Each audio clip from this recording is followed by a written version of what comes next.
And we continue on with the Bankrupt Bookseller. Bookshelves.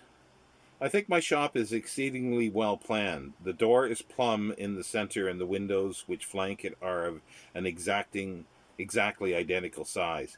I like the symmetry of the place. I am no longer terrified by the awful phrase which Alfred Russel Wallace gave to his book, Man's Place in the Universe. I have shuttered out the vastness of things and find instead man's place in the shop. My place in my shop is fixed almost with geometrical exactitude. The door and I are at the respective ends of it, the door supported by the windows, I supported by those parallel shelves which join me to the street on either a hand. Both walls are lined with shelves. They do not vary except for widths, and from the floor to within a foot and a half of the ceiling there is nothing but books. What gigantic buttresses these two walls are! They are for the wise buttresses against the arrogance of knowledge. For the simple, they are buttresses against the crushing despair of ignorance. They are for the proud buttresses against pride. For the lowly, they are buttresses proclaiming that the meek are blessed indeed in the larger inheritance. They are the walls of Jericho, and neither the mouth organs of the multitude nor the trumpets of the tyrants can bring them low. They are the shelves of my books. I don't arrange my books much. My customers, I persuade myself, have Catholic tastes and prefer them as they are. But perhaps the deeper reason is that I do not know how to classify them. I admire the writers of publishers' catalogs the way they classify. I simply couldn't do it. Who could classify books unless it be the new type of public librarian, a librarian who has made a trade of this business of classification? If I did classify, it would be in alphabetical order. Any other classification would lead to absurdity as far as I see. The Pilgrim's Progress, a religious book? What is Gulliver's Travels? It is a novel, a political satire, or a child's fairy tale. How shall I place Shakespeare? What was the man? A playwright, a romantic, historian, a philosopher, a poet, or text of the upper classes in our schools? Where do I put dictionaries? I ask you, where do I put dictionaries? I ask you, are they not more fascinating than fiction and more alluring than an anthology? No, let it be an alphabetical classification, if any, but then there are difficulties. Will classification be by authors? What if pseudonyms, or by titles, or if by authors, William Shakespeare and Samuel Smiles might lie together, and I could not compass that. And then the pseudonyms. What is a painstaking classifier of books on the alphabetic plan to do with Mark Twain, who was baptized Samuel L. Clemens? Or how can he place Marion Evans, Cross, or Lewes, who calls himself most wisely George Eliot? Calls herself, sorry, most wisely George Eliot. If one attempts classification by titles, no fewer difficulties beset one. The Spanish Gypsy finds itself beside that fine new book, The Spanish Farm, and wonders why. Trilby would be less shocked, perhaps, to lie alongside 20 men and a girl, but I, for one, would never plan such a foregathering.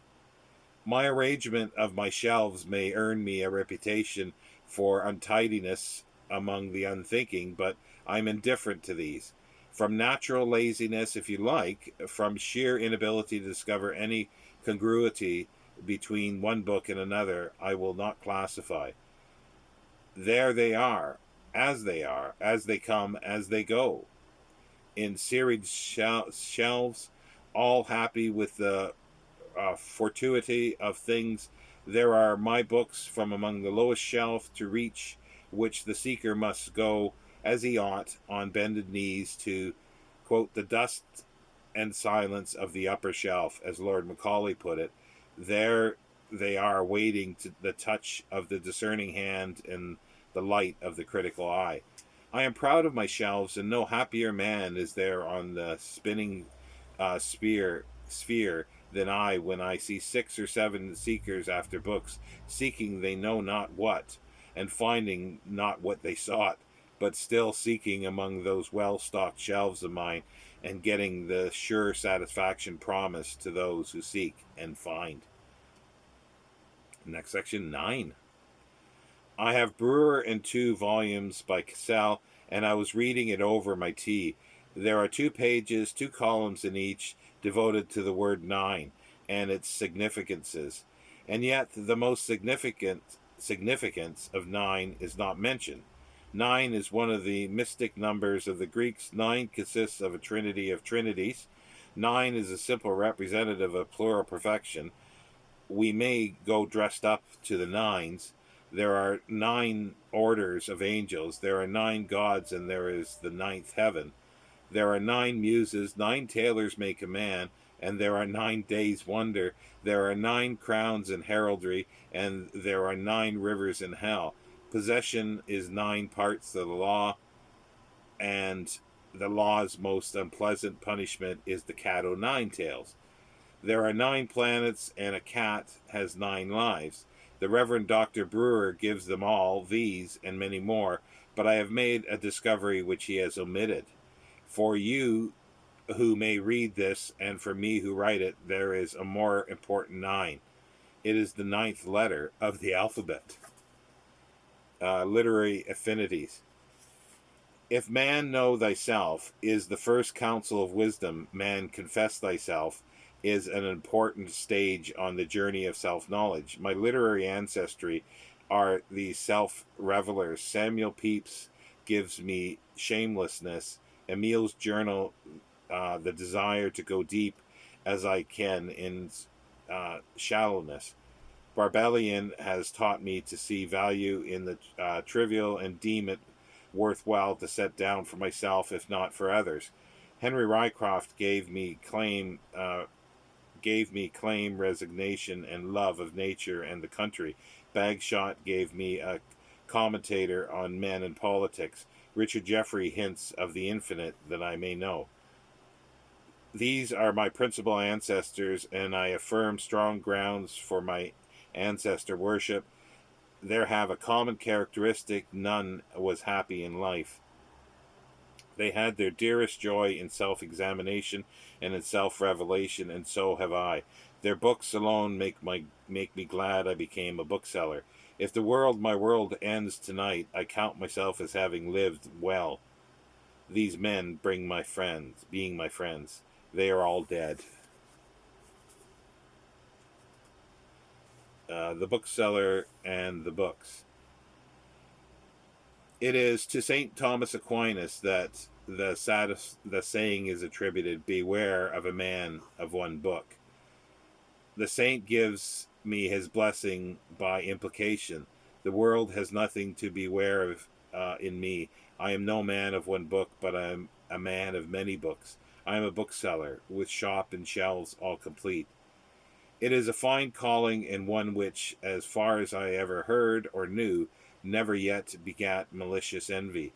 Envy it has begotten. For years I envied those who were booksellers, but it was an envy which did not seek any ill or loss to the envied.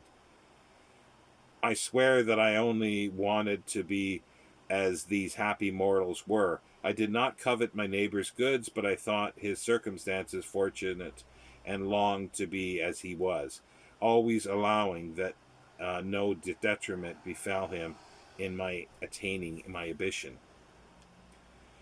I am an unrepentant book lover, and so soaked that I am in the love of books that I feel, poor 20th century shopkeeper that I am, I feel that Pliny is a man I know. For all the 18th centuries and more that lie between us, Pliny used to say, you will see it in a translation I have on my shelves, that no book was so bad that some good might be got out of it. And that is my feeling. I and Pliny, born and bred so differently, feel the same about books, and it gives me a flattering sense of righteousness.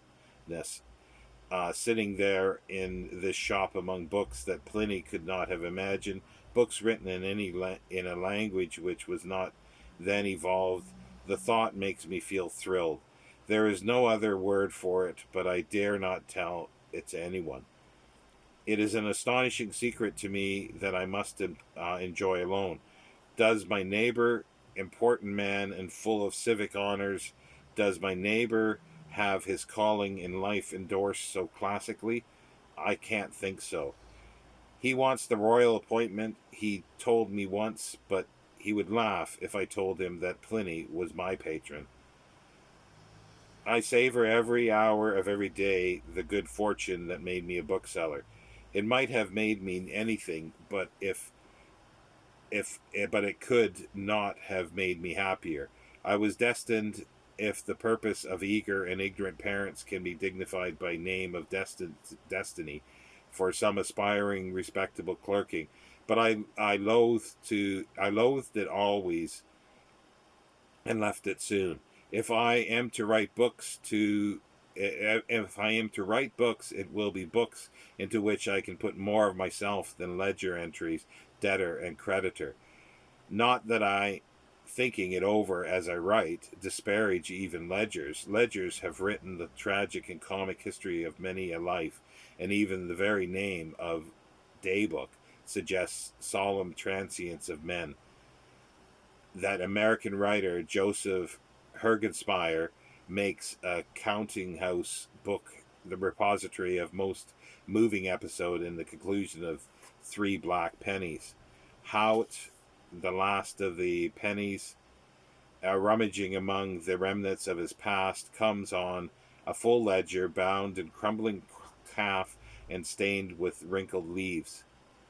It had been the forge book in 1750, and he noted the faded entries. What flourishing pale violet initials, that Rubicon lines and endings. He marked this last of his line, two handwritings listing commonplace transactions now invested by time with an accumulated poignant significance, one smooth and clerky, the other abrupt with heavy, impatient strokes. Youth, probably, he ruminates, held at his unwelcome task. As he turned the pages, the book fell, and from it dropped a note, obliterated by creases, but with some lines still legible, hurriedly scrawled by a woman. It was a note signed Ludovica, but where have I got to? I am away from my thought about books and am now even glorifying ledgers. I replace Hergesmeyer's book and feel again the immensity of my little business, how it makes its master willy-nilly to veritable time traveler, though he never leaves his shop. Where is there a day's work that can connect Pliny and Hergesmeyer as mine has done without an effort this afternoon? Bookselling is the very kernel of the romance of commerce. I feel, though, for the matter, shopkeepers never have seemed to me to make the most of their businesses. I wonder if the chambers of commerce would not be more for the advancement of the shopkeepers in the esteem of the public if they published in pamphlet form, handy to give the customers, those wonderful interviews which Adam Wayne had with the shopkeepers of Notting Hill. The Grocers Federation, or is it the Ancient Company of Grocers? I don't know what have they done with the grand tribute which Wayne gave to their trade when he talked to Mr. Mead. Or the pharmaceutical chemist, how does Mr. Bowes stand with them? Or where is Mr. Turnbull among the association of toy shopkeepers? I never read the Napoleon of Notting Hill, but I wish that its author had found a bookseller among its magic streets and let Adam Wayne talk to him. It is the only defect in a wonderful book, and yet it is a book. I find that it is little known, little read among my customers, but I am an indifferent literary guide. I have occasionally allowed my enthusiasms to run away with me, and their running away was the immediate prelude to my customer doing likewise. I find my need is temperance. I find I must cling fast to my determination to let my customers look where they like and buy where they like. I must not proselytize, although it is ever hard on a believer to support the good things that have given him great joy. I must be restrained.